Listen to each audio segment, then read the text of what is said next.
the objective clause. So what is an objective clause? An objective clause is a type of subordinate clause that modifies a noun or pronoun, meaning it cannot stand alone. So it depends on the main clause to complete its meaning. So it usually begins with relative pronouns who, whom, whose, the, which, were, when. So normally it follows the word it modifies. So these words connect the adjective clause to the main clause.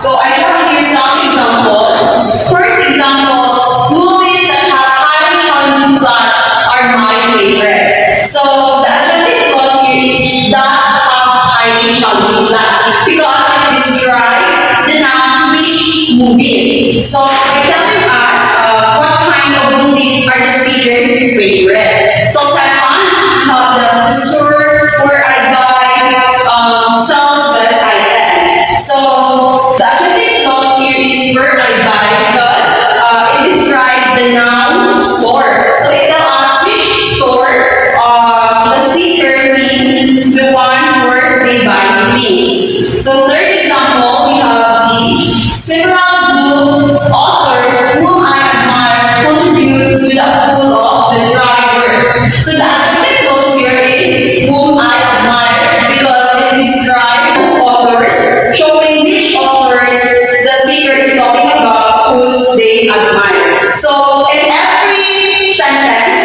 the adjective clause gives us specific details about the noun it follows. So let's move on to the essential clause and constructive clause. So necessary to make meaning of the sentence clear. Constructive clause must not be set off with commas. So these are adjective clauses that are necessary to make meaning of the sentence clear. So without them, the sentence will sound incomplete or too general. So another important thing to remember is that essential clauses are not set off with commas. So this means we don't put commas before and after them because they are part of the main idea. So we have here the example of essential and constructive clause. First, movies that have no substance bore me. So the adjective clause that have no substance is essential because it identifies which movies that bore the speaker. Not all movies, only those have no substance. So if we remove the clause and just say movies bore me, it changes the meaning completely. So that's why these clauses are very essential. So second, the author whom I like began writing during the Renaissance period. So the clause whom I like is also essential because it tells us which author we're referring to, not all author. So only ones that speakers like.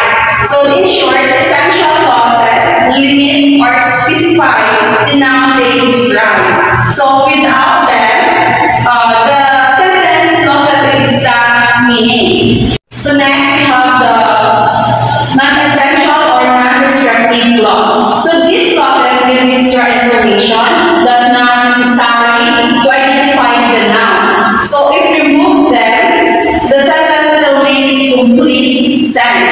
So unlike essential clause, non-essential clauses are always set off with commas to show that they are only having extra meaning. So I have here the example to see the difference. So James Cameron, who is director, made good movies. So the adjective clause who is director just give additional information about James Cameron. So even without it, in the sentence James Cameron made good movies. So it's already clear, and that's why it's very with commas.